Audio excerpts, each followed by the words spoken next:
Hello traders, welcome to Shri Lakshmi trading academy. ಇದು ಇವತ್ತಿನ trade 100 points ಟಾರ್ಗೆಟ್ನ book ಮಾಡಿದ್ದೀನಿ. ಎಷ್ಟು ಪಾಯಿಂಟ್ಸ್ ಬುಕ್ ಮಾಡಿದ್ದೀನಿ ಅನ್ನೋದು ಇಂಪಾರ್ಟೆಂಟ್ ಇರಲ್ಲ. ಇಂಪಾರ್ಟೆಂಟ್ ಏನು ಗೊತ್ತಾ, ಇವಾಗ ನೀವು ವಿಡಿಯೋನ ನೋಡ್ತಿದ್ದೀರಾ, ನೀವು ಎಷ್ಟು ಪಾಯಿಂಟ್ಸ್ನ ಬುಕ್ ಮಾಡ್ತಿದ್ದೀರಾ, ಎಷ್ಟು ಪ್ರಾಫಿಟ್ನ ಬುಕ್ ಮಾಡ್ತಿದ್ದೀರಾ, ಅದು ಇಂಪಾರ್ಟೆಂಟ್ ಆಗುತ್ತೆ.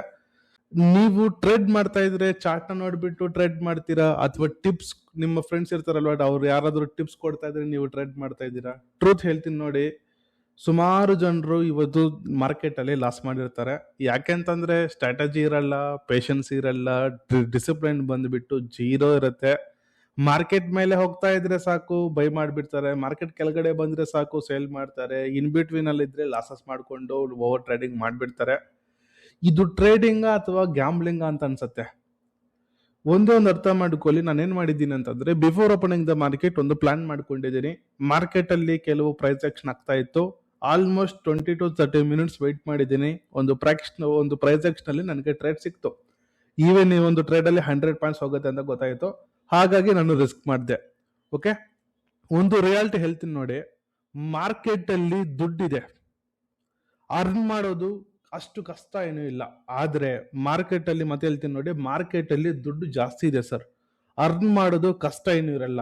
ಕಷ್ಟ ಏನು ಗೊತ್ತಾ, ದುಡ್ಡನ್ನ ಸೇವ್ ಮಾಡೋದು ತುಂಬಾ ಕಷ್ಟ. ಮಾರ್ಕೆಟ್ ಅಲ್ಲಿ ಸುಮಾರು ಜನ ರನ್ ಮಾಡ್ತಾರೆ ಅಂತಂದ್ರೆ, ಒಂದು ರಾಂಗ್ ಟ್ರೇಡ್ ಮಾಡಿದ್ರೆ ಸಾಕು ಓವರ್ ಟ್ರೇಡಿಂಗ್ ಮಾಡ್ಬಿಡ್ತಾರೆ. ಕೆಲವರಿಗೆ ಓವರ್ ಕಾನ್ಫಿಡೆನ್ಸ್ ಬರುತ್ತೆ, ಕೆಲವರಿಗೆ ರಿವೆಂಜ್ ಟ್ರೇಡಿಂಗ್ ಮಾಡ್ತಾರೆ. ಇವೆಲ್ಲ ಆಗ್ತಾ ಇದ್ರೆ ಕ್ಯಾಪಿಟಲ್ ವೈಪೌಟ್ ಆಗುತ್ತೆ. ನಿಮಗೆ ಪ್ರಾಫಿಟ್ ಬೇಕು ಅಂತಂದ್ರೆ ಫಸ್ಟ್ ನಿಮ್ಮ ಒಂದು ಹ್ಯಾಬಿಟ್ ನ ಚೇಂಜ್ ಮಾಡ್ಕೋಬೇಕು.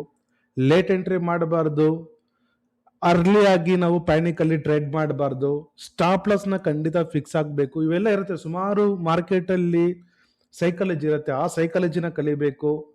ಮತ್ತೆ ಮತ್ತೆ ಹೇಳ್ತಾ ಇದ್ದೀನಿ ನೋಡಿ, ನಿಮ್ಮ ಹತ್ರ ಸೈಕಾಲಜಿ ಪ್ರಾಪರ್ ಆಗಿ ಇಲ್ಲ ಅಂತಂದ್ರೆ ನಿಮಗೆ ಮಾರ್ಕೆಟ್ ಅಲ್ಲಿ 1000 ಪಾಯಿಂಟ್ಸ್ ಬರೋ ಆಪರ್ಚುನಿಟಿ ಬಂದ್ರು ಸಹ ನೀವು ಬುಕ್ ಮಾಡಕ್ ಆಗಲ್ಲ. ಅದಕ್ಕೆ ಅರ್ಥ ಮಾಡ್ಕೊಳ್ಳಿ, ಸ್ಟಾಕ್ ಮಾರ್ಕೆಟ್ ಅಲ್ಲಿ ನೀವು ದುಡ್ಡನ್ನ ಅರ್ನ್ ಮಾಡಬೇಕು ಅಂತಂದ್ರೆ first of all right mentor ಇರಬೇಕು, ನಿಮಗೆ ರೈಟ್ ಸಬ್ಜೆಕ್ಟ್ ನ ಕಲಿಬೇಕು, ಸಬ್ಜೆಕ್ಟ್ ನ ಪ್ರಾಕ್ಟೀಸ್ ಮಾಡಬೇಕು. ಪ್ರಾಕ್ಟೀಸ್ ಅಲ್ಲಿ ಏನಾದ್ರು ಕ್ವಶನ್ಸ್ ಬಂದ್ರೆ ಮೆಂಟರ್ ನ ಹೋಗ್ಬಿಟ್ಟು ಕೇಳ್ಬೇಕು.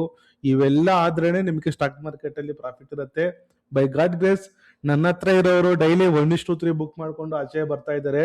ಈವನ್ ಈ ಒಂದು ಟ್ರೇಡ್ ಅಲ್ಲಿ ನೀವು ನೋಡಬಹುದು, ಆಲ್ಮೋಸ್ಟ್ ಟಾರ್ಗೆಟ್ ಇದೆ. ಟಾರ್ಗೆಟ್ ಹತ್ರ ಹೋಗ್ಬಿಟ್ಟು ರೆಡ್ ಕಲರ್ ಕ್ಯಾಂಡಲ್ ಫಾರ್ಮೇಶನ್ ಆಗ್ತಿದೆ. ಆದ್ರೂ ಸಹ ನನಗೇನು ಟೆನ್ಷನ್ ಇಲ್ಲ. ನಾನು ಆಲ್ರೆಡಿ ನನ್ನ ಸೇಲ್ಸ್ ಲಿಮಿಟ್ ನಾನು ಇಟ್ಬಿಟ್ಟು ನಾನು ವೇಟ್ ಮಾಡ್ತಾ ಇದ್ದೀನಿ. ಇದೇ ರೀತಿ ನೀವು ಸಹ ಕಾನ್ಫಿಡೆಂಟ್ ಆಗಿ ಟ್ರೇಡ್ ಮಾಡಬೇಕು ಅಂತಂದ್ರೆ ಕಾಣಿಸೋ ನಂಬರ್ಗೆ ಕರೆ ಮಾಡಿ. ನಾವು 1 ವರ್ಷ ಹೇಳ್ಕೊಡ್ತೀವಿ, ರಿಯಲ್ ಸಬ್ಜೆಕ್ಟ್ ನ ಹೇಳ್ಕೊಡ್ತೀವಿ, ಟ್ರಾನ್ಸ್ಪರೆನ್ಸಿ ಆಗಿ ಸಬ್ಜೆಕ್ಟ್ ನ ಹೇಳ್ಕೊಡ್ತೀವಿ. ಆಲ್ವೇಸ್ ನಾವು ಸಪೋರ್ಟ್ ಮಾಡ್ತಾನೆ ಇರ್ತೀವಿ 1 ವರ್ಷ. Okay, so scalping strategy, intraday strategy, price action, technical analysis, 0 to hero ಹೇಳ್ಕೊಡ್ತೀವಿ. ಫೈನಲಿ ಟಾರ್ಗೆಟ್ ಸಹ ಹಿಟ್ ಆಯ್ತು. Thank you.